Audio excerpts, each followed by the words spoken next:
We are ready. Hello and welcome back to another episode of Cook's Corner. Today we will be picking up in the book of Leviticus. We finished up Exodus. We learned about the god of plague and pestilence. Now we'll be picking up in Leviticus. Leviticus is a lot of rules. It's taking again the Ten Commandments, and it's really breaking those down into hundreds of rules, and not only that, of ways to atone if you break any of those rules, right? We're going to get into, actually we're not going to get into a whole lot in this book because there's just not a lot of information I really care about, but there are some strange things that happen for, especially if you're trying to atone. And we're going to learn how you atone and what those, the rituals, because that's what they are, they're rituals. So let's learn about their rituals. Let's see how holy their rituals sound. Now we will start in chapter 1 of Leviticus, verse 11. And he shall kill it on the side of the altar northward. This is talking about making some sort of offering, whether it's a sin offering or a peace offering. It's some sort of offering. I don't really care. Northward before the Lord, and the priest Aaron's son shall sprinkle his blood round about the altar. Right? We covered here previously about blood sacrifice because they mention it time and time again. It's not me mentioning it. It's in the book. It says it. Well, here we go. We're starting off Leviticus with some more blood sacrifice. That's cool, huh? Sounds pretty cool. Chapter 1:15. And the priest shall bring it into the altar and wring off his head and burn it on the altar. And the blood thereof shall be wrung out on the side of the altar. So they have their, whatever altar they got there, and it's just going to be, you're going to understand by the time, because I got a few of these, you're going to understand by the time they're going to have a river of blood around this altar by the time they're done. We're going to go chapter 3:2. Chapter 3:2. And he shall lay his hand upon the head of his offering and kill it at the door of the tabernacle of the congregation. And Aaron's sons, the priest shall sprinkle the blood upon the altar round about. Again, you gotta keep that blood flowing. You can't be forgiven if something isn't dying. All right, chapter 3:8. And he shall lay his hand upon the head of his offering and kill it before the tabernacle of the congregation. And Aaron's sons shall sprinkle the blood thereof round about the altar. More blood sacrifice. 13, chapter 3:13. And he shall lay his hand upon the head of it and kill it before the tabernacle of the congregation. And the sons of Aaron shall sprinkle what? The blood thereof around about the altar. More blood. Seems to be a common theme here, huh? Chapter 4:6. And the priest shall dip his finger in the blood and sprinkle the blood 7 times before the Lord, before the veil of the sanctuary. Remember, the Lord's behind a veil. Who else is behind a veil? The Wizard of Oz, right? And he needs it 7 times. Now we're going to get into some superstition, numerology, right? It's got to be done this many times. Yeah. 7.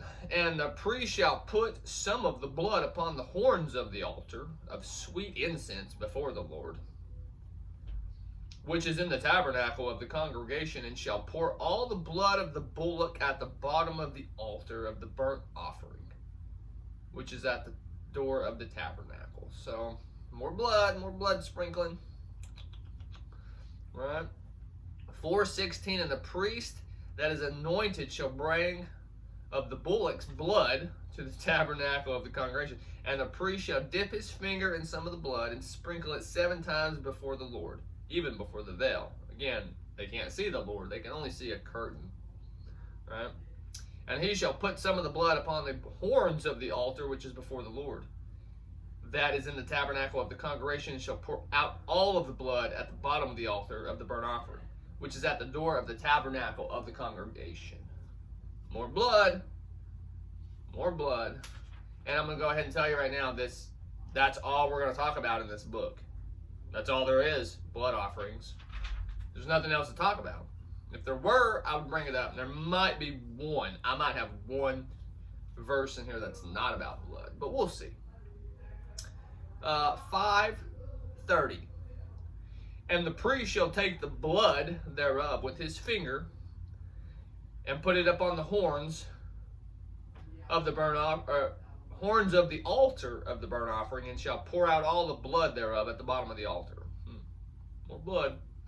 Chapter 5:2. Or if a soul touch any unclean thing, whether it be a carcass of an unclean beast or a carcass of an unclean cattle. Now this one's not about blood. I told you there's 1 or 2 here that we'll get that's not about blood. This one's a little bit different. Or the carcass of an unclean creeping thing, and if it be hidden from him, he also shall be unclean and guilty. So now, you're walking through the woods and you see a cool, skull of something that, I don't know. Or maybe, you see a carcass that the hide can still be used or whatever. Yeah, you touch it, you're now unclean and you're guilty. Right? And now you got to go and you got to sprinkle some blood. You got to blood yourself on the ears, on the nose. Get your blood going here. Draw the cross upon your forehead. Right? Circle your nipples in blood. And then you're good. You're good to go after all that, right? 7 times. Don't forget. Chapter 5:9. And he shall sprinkle of the blood of the sin offering upon the side of the altar, and the rest of the blood shall be wrung out at the bottom of the altar. It is a sin offering. So if you sin, you better have some animals to sacrifice. Chapter 6. Oh, sorry. Are we on chapter 6? No, we're going to skip chapter 6 because there's not shit there that we want to talk about. There probably is. Listen, I got sick and tired of finding these blood sacrificial passages. So I didn't get them all because I didn't care about all of them. But I did get a lot. I think we got a visitor. Come here, girl. You come up and say hi? Come up. No. Maybe later. She'll come up in a little bit. It's my baby rabbit. She's a good girl. Okay. Next. Chapter 7:21.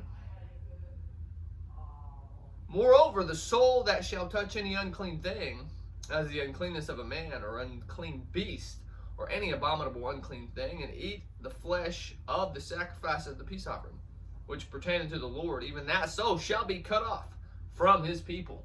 So, again, they're very quick to excommunicate people. They're very quick to get rid of anyone that's, if they're not walking a straight fucking line, you're gone.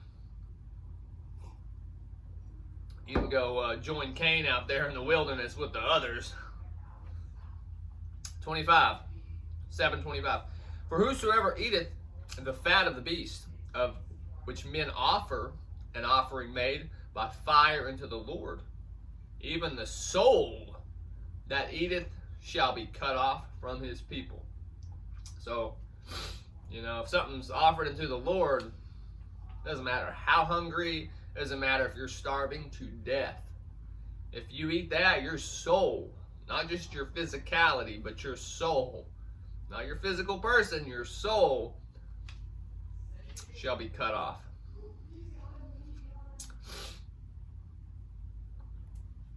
And chapter 8. It's moving right along. We won't stay long in Leviticus. I might be able to do this in one video. We'll see. We're at 10 minutes. Yeah, we might. I might stop here in a minute. There's quite a few, but 2 videos max. Well, let's split it in half here. How about that? Chapter 8, verse 8. And he put the breastplate upon him, and also he put the breastplate, the Urim and the Thummim. Now, I underlined Urim and Thummim. We're not going to talk about it a whole lot here, but we will get back to that because those are important words. They're important because of what it says that they do. It says that they can take these stones and that they can communicate with their deity Yahweh, right? I'm going to say they're not stones. Again, this goes back to a previous phrase I used. Cargo, cult, phenomenon, right? And it's a piece of technology that they have no idea what they are. And but Yahweh here probably teaches them enough to allow them to use it. So 8:15, chapter 8:15. And he slew it, and Moses took the blood and put it up on the horns of the altar round about with his finger, and purified the altar, and poured the blood at the bottom of the altar, and sanctified it to make reconciliation upon it. More blood. So that's all in that chapter. So before we move on, let's do one more chapter real quick. One more. Chapter 9 here. And the sons of Aaron brought the blood into the camp, and he dipped his finger in the blood, and he put it up on the horns of the altar, and he poured out the blood at the bottom of the altar. More blood. I told you that's just going to be the theme of this whole book, blood sacrifice. 10:12. And he slew the burnt offering, and Aaron's sons pressed him into the blood, which he sprinkled round about the altar. And 18. He slew also the bullock and the ram for a sacrifice of peace offering, which was for the people. And Aaron's sons presented unto him the blood, which he sprinkled upon the altar round about. Yep. Oh, that's it. So that's it for this video. Wasn't much here, not a whole lot to talk about other than I hope you guys enjoy blood sacrifices, because that's what they are about. Always have been, and always will be. Anyway, till next time. Peace.